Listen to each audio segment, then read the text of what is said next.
Unlike most of his fellows, the leader of the British Party, the Marquess of Salisbury, Secretary of State for India in Disraeli's administration, was granted an audience with Abdul Hamid, but described him afterwards as a wretched, feeble creature who told me he dared not grant what we demanded because he was in danger of his life.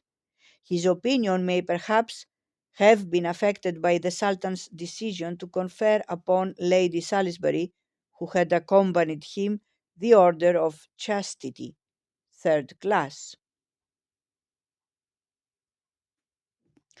Thus, thanks in part to the Constitution, which, as soon became apparent, was not worth the paper it was printed on and was anyway soon suspended, and in part to the fact that the Sultan had no intention of granting autonomy to Bulgaria, Bosnia, and Herzegovina, simply because the powers demanded it, the Constantinople Conference was an utter failure.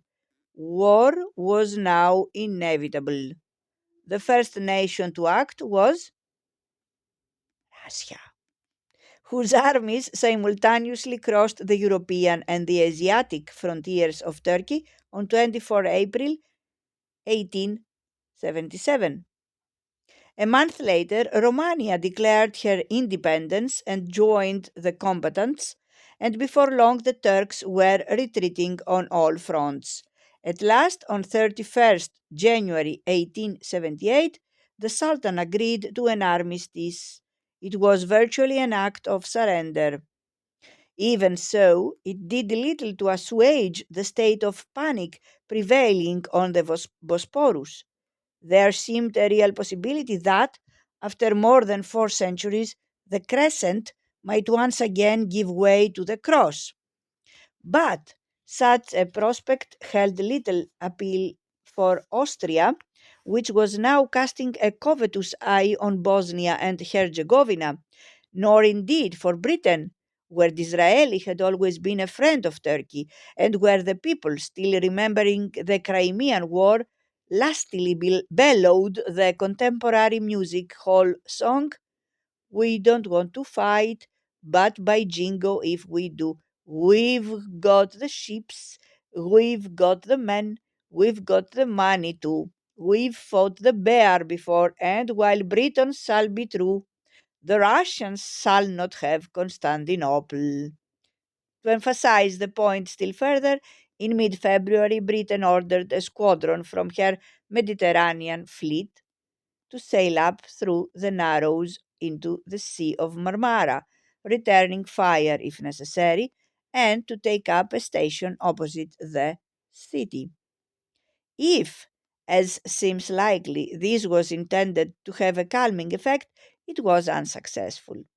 The Sultan was more terrified than ever, while the Russians chose to regard it as a hostile act and themselves advanced to the Marmara, halting only at San Stefano, now Yeshilkoi, site of the international airport.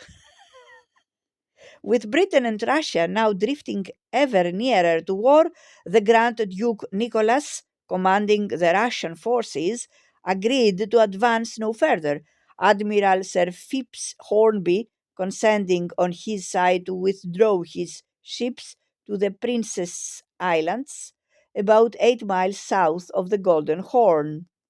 As it happened, Prince Louis of Badenberg was serving on the appropriately named HMS Sultan, while his brother Prince Alexander was a staff captain in the army of the Grand Duke.